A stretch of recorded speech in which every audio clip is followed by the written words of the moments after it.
Madame Foster, c'est possiblement notre dernière entrevue qu'on fait pour la télé d'ici. C'est sûr que c'est un petit pincement au cœur pour moi aussi parce que c'était bien agréable de rentrer en contact avec vous et d'avoir des nouvelles du comté. En tout premier lieu, j'aurais aimé peut-être revenir au moment où vous avez commencé à faire de la politique. Ça a commencé à quel moment, ce goût de la politique pour vous? Ah, ça a commencé assez tôt. J'avais 27 ans quand j'ai décidé de refaire un retour aux études parce que j'avais étudié en administration des affaires au départ. Je travaillais pour une compagnie d'assurance, Bel Air Direct. Et j'ai décidé que je faisais un retour aux études, donc j'allais à la maîtrise. C'est toute une décision de vie à l'époque. J'ai milité un peu à la DQ. J'avais fait un court stage d'été chez Éric Kerr à l'époque, dans la pelleterie. Ça a été très court, mais par la suite, là où je peux vraiment dire que je suis revenue en politique, c'est lorsque François Legault a dit, moi, je fonde mon parti. Ça me tentait de suivre François Legault. C'est quelqu'un que j'admirais et que j'admire toujours aujourd'hui. Donc, j'ai décidé d'embarquer avec lui dans la belle aventure du parti naissant qui était la CAQ en 2011. Et donc, ça, ce que vous amenez là, est-ce que vous avez parlé brièvement de la DQ, est-ce qu'avant, vous aviez peut-être des ambitions avec d'autres partis à un moment donné? Non, pas du tout. Non, pas du tout. J'avais milité un peu à la DQ. Je me suis retirée pour finir ma maîtrise, commencer mon doctorat. Et ça a été la CAQ après, à partir de 2011. On va faire un petit bilan rapide parce que vous avez fait un 4 ans quand même bien chargé. Qu'est-ce que vous retenez de ces 4 ans dans le comté de Charlevoix ou de Beaupré, en gros, dans tout ça? Bien, ça a été un magnifique 4 ans. Vraiment, les gens m'ont tellement apporté, les gens m'ont tellement donné. On est dans une circonscription où les gens sont tellement chaleureux, là. Sont accueillants. Tout le monde m'a accueilli à bras ouverts là, en 2018, vraiment. Je suis très fière aussi du bilan qu'on a livré la CAQ dans la circonscription. Très, très fière. Internet haute vitesse, ça faisait longtemps qu'on attendait d'avoir Internet haute vitesse. Là, tout va être terminé de brancher là, fin septembre. Là. On est très, très heureux de ça. Sur la côte, il y avait encore plusieurs foyers orphelins, hein, plus de 2000. Donc, ça va être terminé à l'automne, c'est en cours. On a fait tellement de belles choses. Le quai de Sainte-Anne-de-Beaupré, ça faisait longtemps. On s'entend tous et toutes, ça faisait très longtemps. Et on a donné 10 millions, notre gouvernement, ce qui a permis de faire le montage financier. Et ça a permis d'avoir un nouveau quai, qui est d'ailleurs tout neuf, là, qu'on peut apercevoir lorsqu'on passe devant. On a tellement fait de belles choses. Je pense à l'île d'Orléans aussi. Où est-ce qu'on a? Bien, il y a le pont, le pont de l'île Oui. d'Orléans. Lorsqu'on est arrivé, il n'y avait rien. Il n'y avait plus d'appel d'offres. Tout était mort. Donc, nous, on a tout relancé. On l'a mis en chantier. Déjà, les travaux préparatoires là, dans la côte du pont sont sur le point de débuter. On a été un petit peu retardé avec la grève Oui. des ingénieurs, mais il y a eu ça. Sur l'île, bien sûr, on a réglé tout ce qui était plan patrimonial. Ça causait beaucoup de problèmes. Donc, on a créé une table de concertation dans laquelle les acteurs peuvent prendre place. On a créé des assouplissements aussi très importants pour les toitures, entre autres. Donc, il y a eu des grandes, grandes avancées de ce côté-là. On a réglé la Maison Nos Aïeux et le Parc maritime aussi, un demi-million chacun. J'en suis très, très fière. Et les égouts à Sainte-Pétronille. Donc, on a réglé beaucoup de choses. Et j'ajoute sur la côte de Beaupré le fameux centre des loisirs à l'Ange Gardien, un beau 3 millions. Ça faisait très longtemps également que c'était attendu. Donc, je pourrais continuer comme ça, mais ce sont les principaux projets qui m'ont marqué et sur lesquels j'ai travaillé le plus. Est-ce que c'est vous qui avez décidé d'aller vers ces projets qui étaient comme un peu stagnants ou les demandes venaient des maires avec une demande à nouveau, renouveler une demande? Comment ça s'est fait? C'était de part et d'autre. Lorsque j'ai fait ma tournée des maires en campagne électorale, tout le monde me parlait de ces dossiers-là qui n'aboutissaient pas dans plusieurs cas. Et j'ai décidé de les prendre à bras-le-corps, comme on dit. Donc, dès le départ, là, moi, je peux vous dire, le plan patrimonial de l'île, là, ça faisait 2 semaines que j'ai été élue. Nathalie Roy venait juste d'être assermentée, que j'y ai mis le dossier sur son bureau. Ça a été très rapide. AIM aussi, à Beaupré, hein, les terrains, là, de la décontamination, j'ai oublié d'en parler, mais ça aussi, ça a été dans les premiers dossiers, là, à peine arrivé au pouvoir. On a commencé à travailler là-dessus. Donc, c'était les maires, c'était les demandes des maires parce que c'était important pour moi d'être à l'écoute du milieu. C'était très, très important parce que je pense qu'on vient en politique pour servir les gens. On vient en politique pour faire avancer des régions, pour améliorer la vie des gens. Puis ça passe par des projets concrets qui se réalisent, des problèmes qui sont résolus aussi. Moi, je suis une fille de dossier, hein? Donc j'ai toujours aimé agir sur les choses structurantes, les dossiers politiques. Oui, on traite des cas citoyens, mais il y a aussi ce travail-là de pouvoir agir sur les gros dossiers structurants qui font en sorte qu'une région avance économiquement et socialement. Est-ce que vous vous considérez comme une facilitatrice par rapport à ces projets-là? Oui, une facilitatrice, je dirais incitatrice fortement, parce que ça a été, certains dossiers ont été des gros combats, là. Il faut revenir à la charge, c'est pas simple.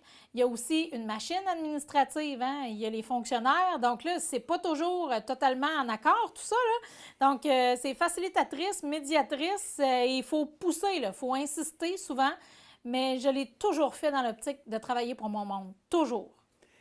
Si on regarde aussi autant la réaction de Mme Labbé, Lina Labbé, quand on lui disait que vous quittiez M. Lefrançois, les deux semblaient quand même déçus et trouvaient que le bilan avait été très satisfaisant de votre côté.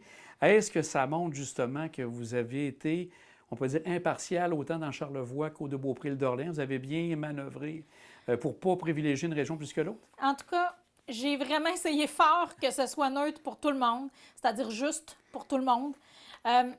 Vous savez, les demandes des maires, moi, je les ai tous traitées égales. Donc, que ce soit dans Charlevoix, que ce soit sur la côte, que ce soit à Lille, toutes les demandes, je les ai traitées. Tous les dossiers qu'on me demandait de régler, je les ai réglés.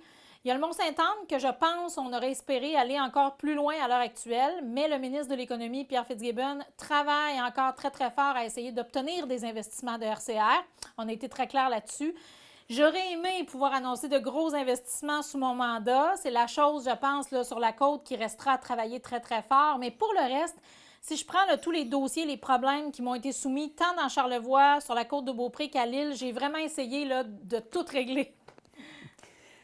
Quand vous avez fait votre conférence de presse pour annoncer que vous ne reveniez pas pour un autre mandat, les gens ont comme été surpris parce qu'au début de l'hiver, vous parliez de revenir et quelques semaines après, il y a eu un changement. Qu'est-ce qui a amené ce revirement de situation? Oui, c'était pas tant un revirement de situation, c'était plus parce qu'en début d'année, lorsque les gens me demandaient, ou à la fin de l'année, là, lorsque les gens me demandaient « Est-ce que vous revenez? » J'ai dit oui parce que j'étais encore en réflexion. Et ça, j'ai eu l'occasion d'être très claire là-dessus et transparente et limpide. La vie politique, là, ça implique aussi qu'on est un personnage public, puis c'est certain qu'il y a des réflexions qu'il faut faire avec soi-même. Dans mon cas, il y a 4 ans de mandat comme député, mais il y a 11 ans d'implication active. J'ai débuté avec M. Legault. On a démarré un parti avec toute l'énergie que ça prenait. On en a mené des combats, là.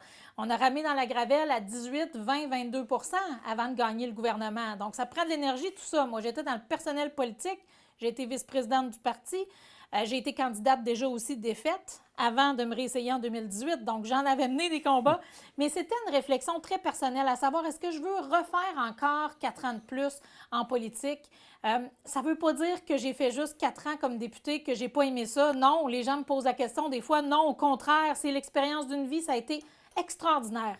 Mais c'était plus un choix professionnel à ce stade-ci, là, à 42 ans, de dire est-ce que je reste en politique et je deviens un peu politicienne professionnelle ou si je décide de retourner dans mon domaine universitaire et d'aller enseigner, de transmettre aux jeunes cette passion et tout ce parcours que j'ai eu. Donc, j'ai choisi la deuxième option. Mais c'était une réflexion que je voulais personnelle.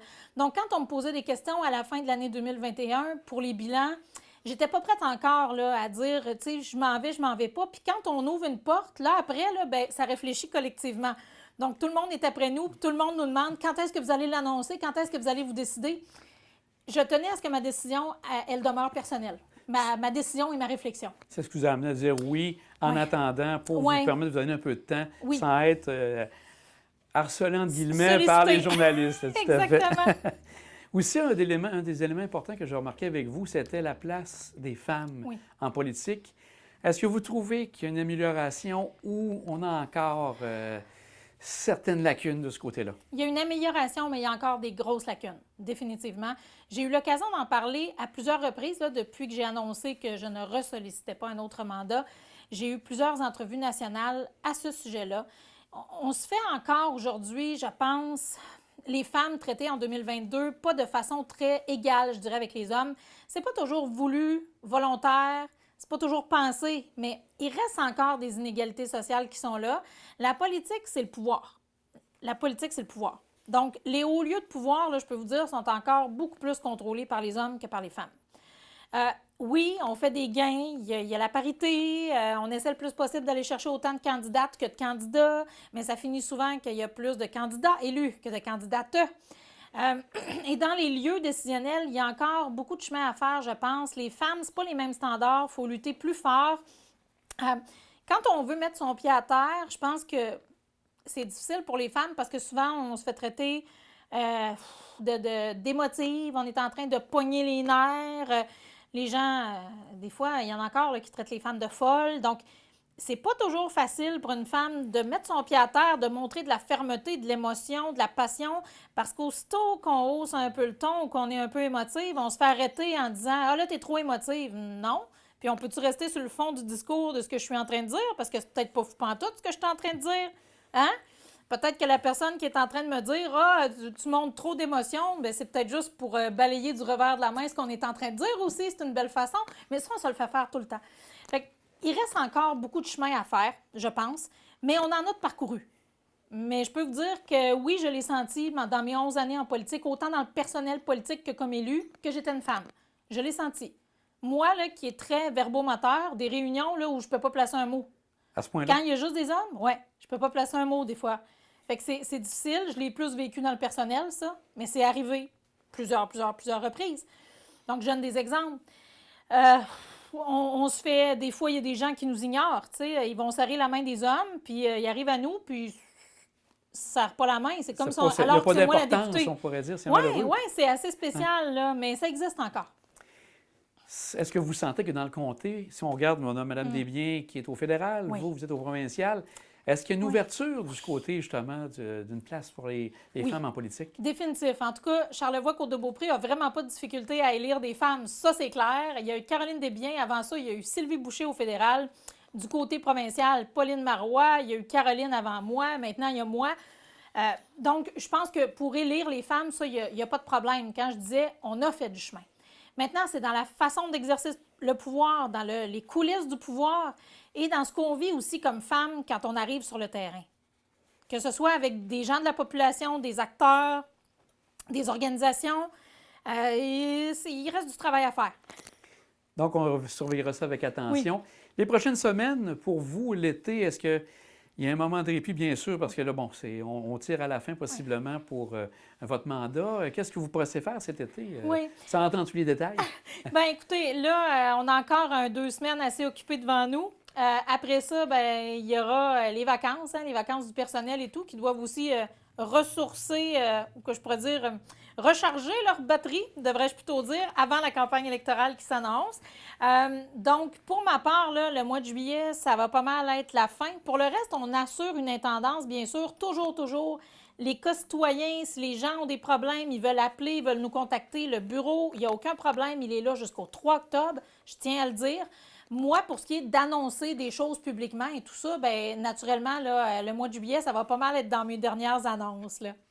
Et est-ce que vous aurez l'occasion de donner un coup de pouce à la prochaine candidate, qui est Mme Bourassa?